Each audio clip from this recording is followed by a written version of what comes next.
Terpantas, terkini dan sahih. Bila-bila masa, di mana jua. Berita di jari. Subscribe YouTube Buletin TV3. Buletin 1.30 14 Disember, anda bersama saya Fatin Hamimah Yusof. Tajuk utama tengah hari ini. 4 daerah di Johor iaitu Kota Tinggi, Mersing, Kluang dan Segamat dilanda banjir. Polio 23 kanak-kanak dan remaja di Sabah diberi suntikan vaksin.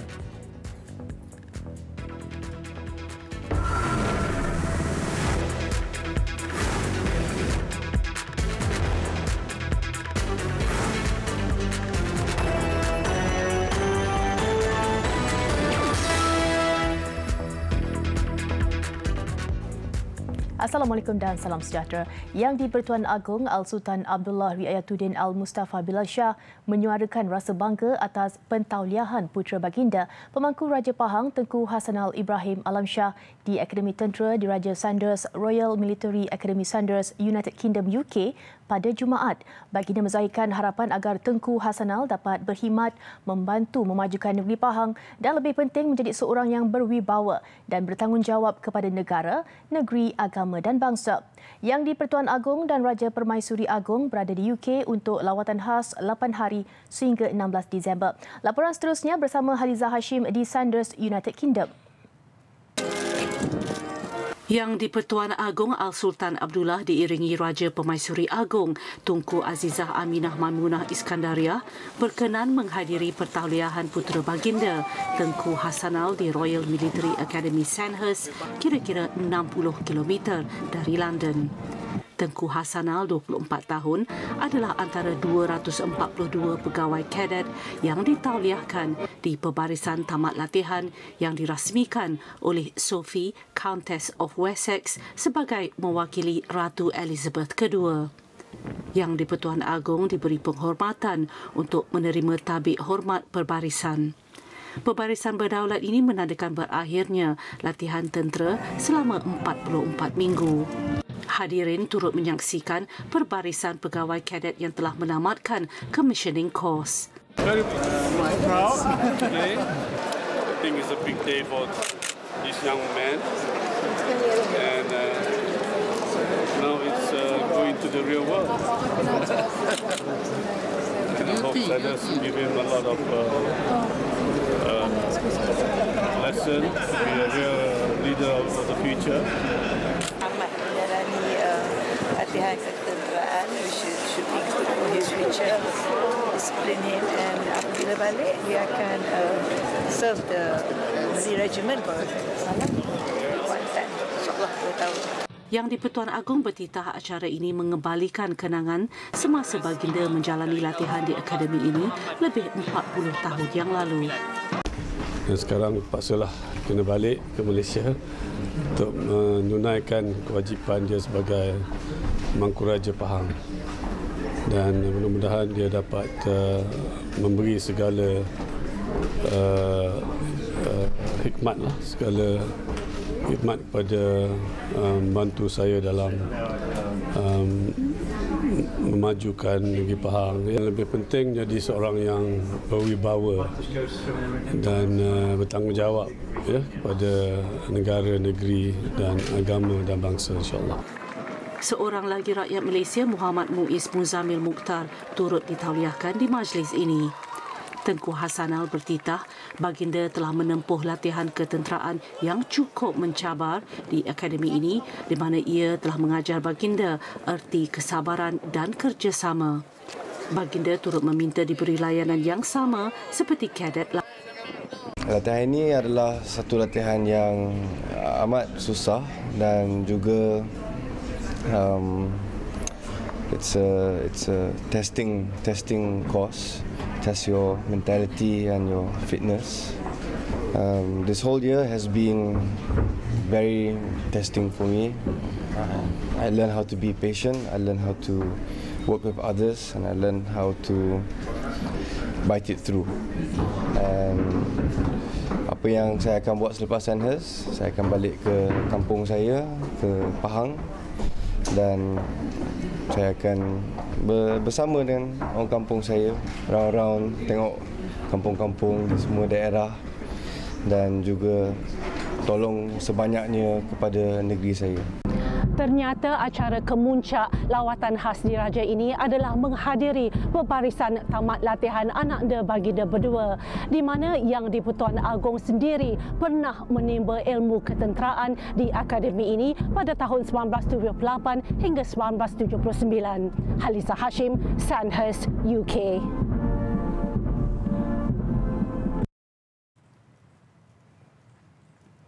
Perdana Menteri Tun Dr. Mahathir Mohamad dianugerahkan ijazah kehormat kedoktoran dalam bidang falsafah oleh Universiti Qatar. Beliau adalah penerima kedua ijazah kehormat berkenaan selepas Presiden Turki Recep Tayyip Erdogan pada tahun 2015.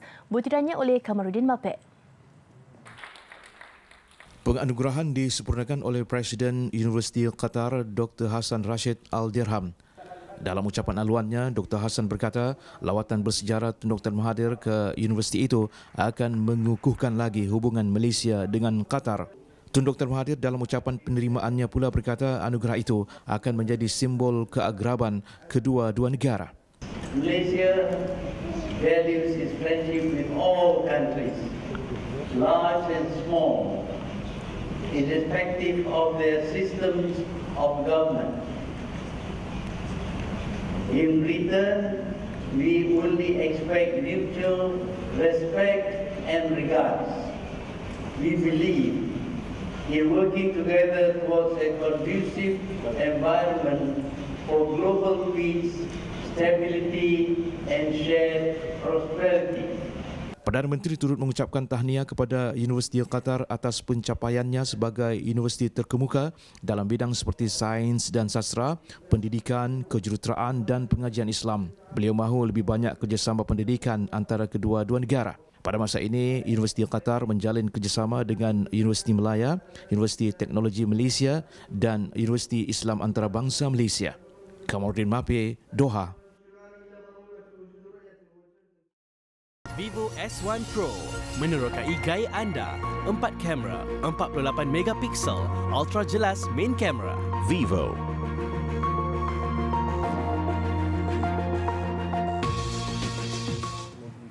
Kementerian Kesihatan KKM sudah memberikan suntikan vaksin polio kepada 23 kanak-kanak berusia 2 bulan sehingga 15 tahun di Sabah yang sebelum ini tidak menerima vaksin berkenaan. Ketua Pengarahnya, Dato' Dr. Nur Hisham Abdullah berkata, bagi memastikan virus itu tidak merebak, KKM juga sedang mendapatkan kerjasama daripada pertubuhan bukan kerajaan agar memberikan suntikan polio kepada pendatang tanpa izin parti. Sebelum kita nak wajibkan, beberapa tindakan yang kita perlu lakukan ialah satu ialah kos vaksin tersebut. Yang kedua, dasar kita sekarang ni kita nak beri vaksin bukan hanya tempatan tapi pada mereka yang pendatang datang pun kita akan bagi vaksin tersebut. Mengulas rawatan yang diberikan kepada bayi berusia 3 bulan di Tuaran Sabah yang dijangkiti virus itu, beliau berkata bayi berkenaan dalam keadaan stabil dan sedang menerima rawatan. Dato' Dr. Nur Hisham hadir pada persidangan Be a Heart Hero, anjuran Yayasan Jantung Malaysia di Ibu Negara pagi tadi. Hadir sama Timbalan Menteri Kesihatan Dr. Lee Boon Chye. Malaysia ujarnya akan terus memberikan vaksin secara suntikan Inactivated Polio Vaccine IPV berbanding sebelum ini secara oral atau Oral Polio Vaccine OPV seperti mana yang diberikan negara jiran Filipina.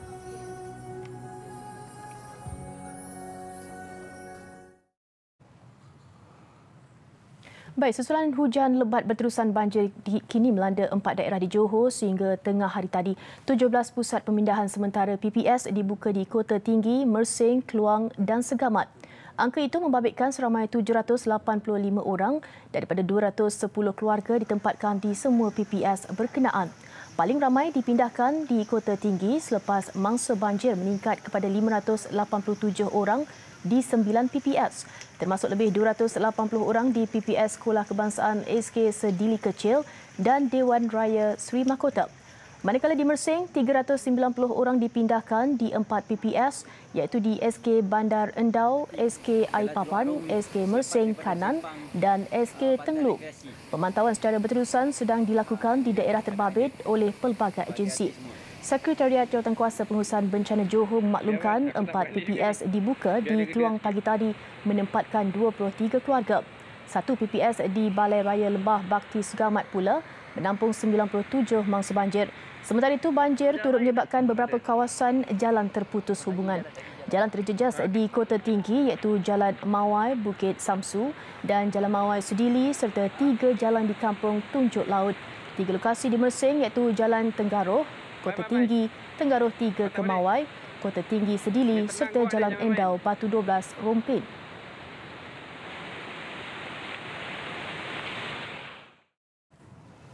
Sementara itu, Jabatan Meteorologi Malaysia mengeluarkan notis amaran cuaca bahaya peringkat merah bagi daerah Mersing dan Kota Tinggi Johor bermula pagi ini sehingga esok. Amaran cuaca itu membabitkan hujan sangat lebat yang dijangka berterusan dalam tempoh berkenaan. Meteorologi Malaysia turut mengeluarkan amaran cuaca buruk peringkat jingga sehingga esok bagi 8 daerah di Johor dan Pahang. Keadaan hujan lebat berterusan itu dijangka berlaku di Rompin, Pahang, Segamat, Muar, Batu Pahat dan Johor. 4 daerah lagi iaitu di Keluang, Pontian, Kulai dan Johor Bahru. Manakala Tangkak di Johor dan Pekan Pahang berada pada peringkat kuning iaitu amaran waspada hujan lebat. Meteorologi Malaysia turut mengeluarkan amaran angin kencang dengan kelajuan 50 hingga 60 km sejam dengan ombak mencapai 4.5 meter di perairan Kelantan, Terengganu, Pahang dan Johor Timur. Kejadian itu boleh mendatangkan risiko limpahan air laut di pesisir pantai dan muara sungai di kawasan terbabit.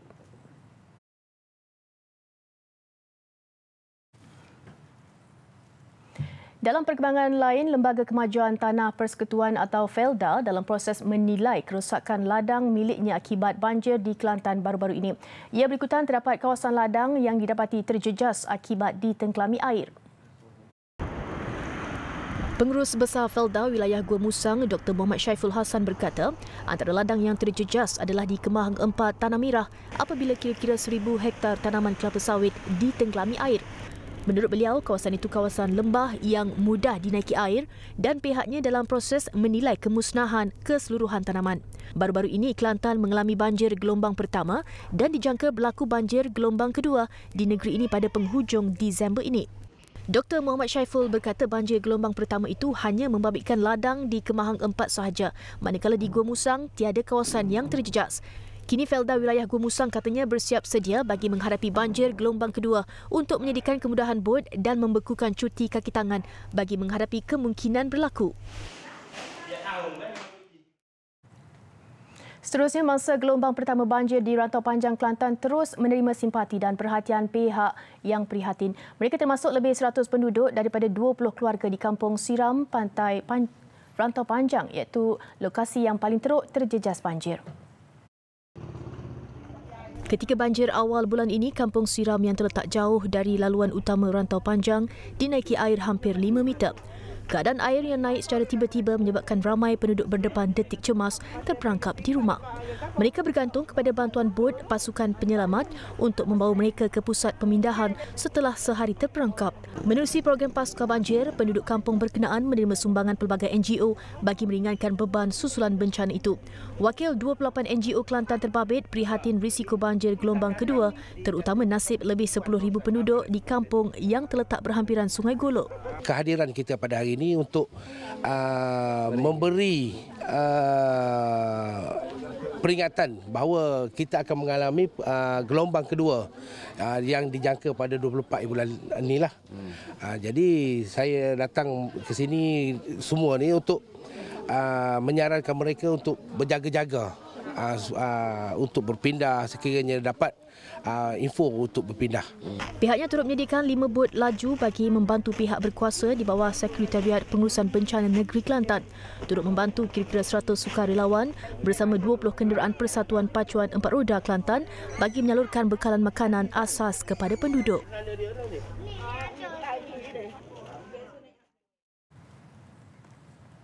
Pemandu e-hailing ditemui maut selepas dipercayai terbabit dalam pergaduhan di sebuah premis di Taman Berjaya Kajang semalam.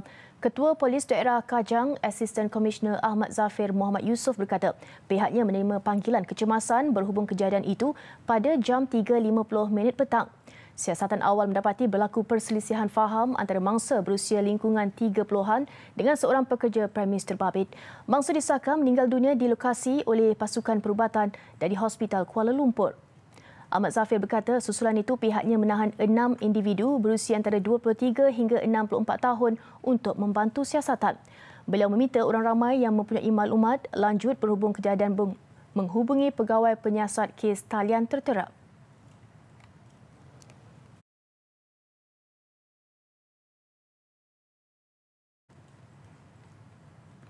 Aktivis sosial Tan Sri Lee Lamtai dilantik sebagai Ahli Kehormat Seumur Hidup Yayasan Pencegahan Jenayah Malaysia MCPF yang pertama sejak penubuhan yayasan itu pada 1993. Naib Pengerusi Kanan MCPF itu menerima sijil pelantikan daripada Timbalan Perdana Menteri Datuk Seri Dr. Wan Azizah Wan Ismail yang juga pengerusi yayasan berkenaan. Upacara ringkas diadakan di Pejabat Timbalan Perdana Menteri selepas mesyuarat Majlis MCPF yang dipengerusikan oleh Datuk Seri Dr. Wan Azizah di Putrajaya semalam. Keahlian kehormat seumur hidup itu dianugerahkan kepada Tan Sri Lee atas sumbangan cemerlangnya membantu mempromosikan aktiviti MCPF sejak 26 tahun lalu. Menurut Tan Sri Lee, beliau berbangga kerana dapat berkhidmat untuk MCPF dan selama ini memberikan sumbangan secara sukarela. Tambahnya, beliau akan terus berkhidmat dan menggalakkan semua ahli untuk menyumbang kepada peningkatan objektif MCPF demi kepentingan keselamatan awam. MCPF adalah badan bukan kerajaan yang ditubuhkan pada 11 Januari 1993. Ia adalah cawangan Yayasan Pencegahan Jenayah Asia yang berpangkalan di Tokyo, Jepun. MCPF juga adalah cawangan pertama yang ditubuhkan di luar Jepun. Yayasan itu dilancarkan secara rasmi oleh penaung pertamanya, Perdana Menteri Tun Dr. Mahathir Mohamad yang juga penaung terkini MCPF atas kapasiti beliau sebagai Perdana Menteri.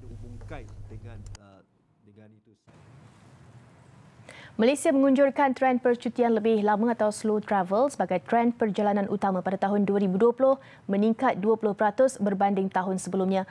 Trend slow travel menekankan pengalaman berbanding destinasi. Itu adalah tentang bersantai dan mengambil masa lebih lama untuk bercuti. Timbalan Menteri Pelancongan, Seni dan Budaya Muhammad Bakhtiar Wancik berkata, Malaysia yang mempunyai banyak warisan alam dan budaya adalah aset yang tidak ternilai untuk menarik minat dan pertumbuhan di rantau Asia. Beliau berkata demikian pada Majlis Makan Malam Penghargaan Media dan Industri Tourism Malaysia di Glass House di Seputih malam tadi. Selepas kebangkitan pelancong bebas, berdikari dan solo, trend perjalanan utama bagi tahun 2020 dijangka slow travel.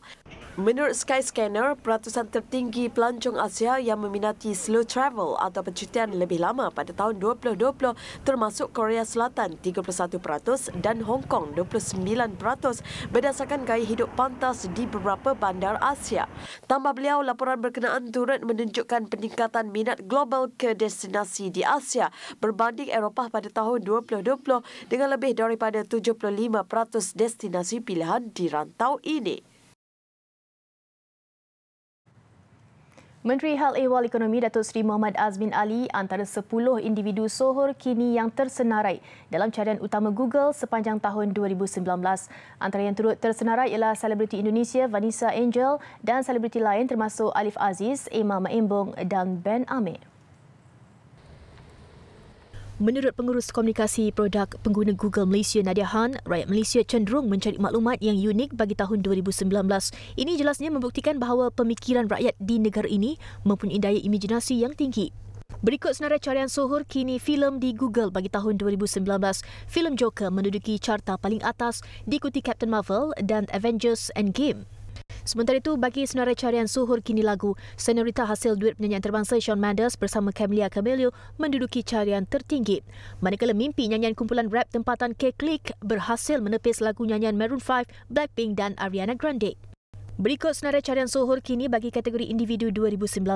Lawati google.com.my/2019 untuk meneroka senarai carian sohor kini Google di Malaysia mahupun seluruh dunia. Besar impaknya. Selepas hasilnya, pantas menampilkan prosiding ini secara keuangan maya. Berita di jari. Subscribe YouTube Bulletin TV3. Laporan antarabangsa, usaha melaksanakan Brexit hampir pasti dan Britain akan terus bergerak ke hadapan. Demikian reaksi Perdana Menteri Britain Boris Johnson yang melihat mandat besar diberikan rakyat selepas partinya diisytihar memenangi pilihan raya umum semalam. And I'm proud to say that members of our new One Nation government, a people's government, will set out from constituencies that have never returned a Conservative MP for 100 years.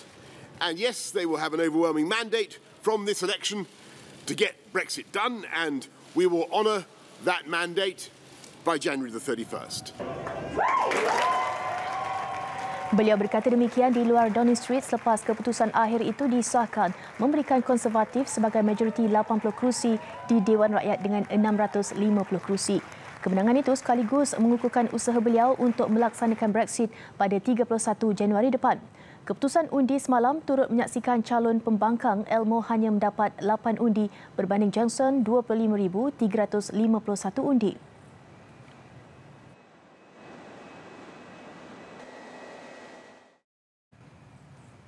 Pengguna telefon pintar di seluruh dunia berdepan risiko tidak boleh menggunakan aplikasi perkhidmatan mesej WhatsApp. Ia berikutan pengumuman yang dibuat oleh syarikat milik Facebook yang bakal menghentikan sokongannya kepada peranti lama yang menggunakan sistem operasi Android ataupun Apple iOS. Berdasarkan pengumuman, pihaknya menjelaskan keputusan berkenaan dibuat atas faktor keselamatan dan akan dilaksanakan pada akhir 1 Februari 2020. Antara yang terjejas termasuklah sistem operasi Android, iPhone dan peranti yang menggunakan sistem Windows. Bagi pengguna iPhone, aplikasi itu tidak boleh digunakan untuk peranti yang menggunakan sistem operasi iOS 8. WhatsApp mencadangkan kepada pengguna supaya mendapatkan versi terbaru sistem operasi agar tidak berdepan dengan sebarang masalah.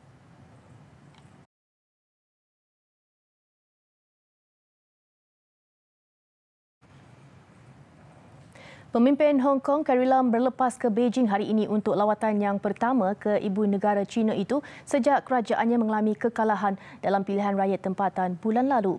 Ia sekaligus mendorong spekulasi berhubung perubahan kepada pasukan kepimpinannya. Bagaimanapun, menurut Lam, rombakan kabinet bukanlah tugas segera tetapi menumpukan usahanya untuk memulihkan undang-undang Hong Kong. Dalam lawatan 4 harinya itu, Lam dijangka membincangkan berhubung hal ehwal politik dan ekonomi Beijing. Beliau turut dijangka bertemu Presiden China Xi Jinping Isnin nanti. Hong Kong dilanda protes ganas selama 6 bulan lalu akibat demonstrasi berhubung rang undang-undang ekstradisi yang kini ditarik balik.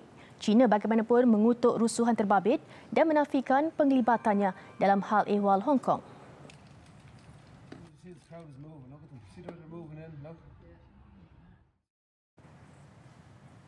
Pertubuhan Bangsa-Bangsa Bersatu PBB mendakwa polis dan tentera menggunakan kekerasan dan cara yang sangat menindas terhadap penunjuk perasaan di Chile. Jurucakap Hak Asasi Manusia turut melaporkan tindakan yang diambil pihak berkuasa berkenaan juga telah melanggar hak-hak norma antarabangsa.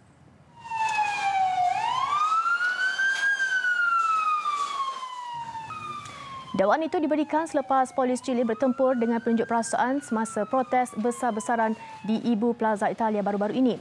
Dalam satu laporan, pejabat hak asasi PBB mendakwa semasa protes, polis dan tentera melanggar norma dan piawaian hak antarabangsa untuk mengawal dan menggunakan kekerasan orang ramai. Ini kerana penggunaan kekerasan itu telah mengakibatkan kematian dan kecederaan teruk kepada penunjuk perasaan.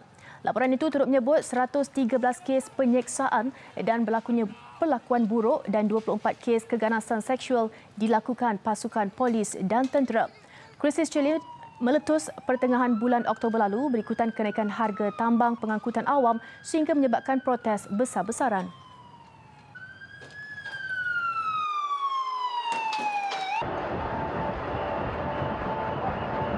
Besar impaknya. Tular selepas hasilnya. Pantas menampilkan prosiding ini secara dan kewangan maya. Berita di jari. Subscribe YouTube Bulletin TV3. Sukan Arsenal akan menemui pengurus Wolves Nuno Espirito Santo minggu depan untuk membincangkan mengenai pelantikan sebagai pengurus Gunners yang baru. Pengurus Wolves itu adalah antara 12 calon yang dipertimbangkan mengisi jawatan yang ditinggalkan Unai Emery. Bagaimanapun, Arsenal terlebih dulu akan berbincang secara rasmi dengan pengurusan Wolves sebelum mengadakan pertemuan dengan Nuno.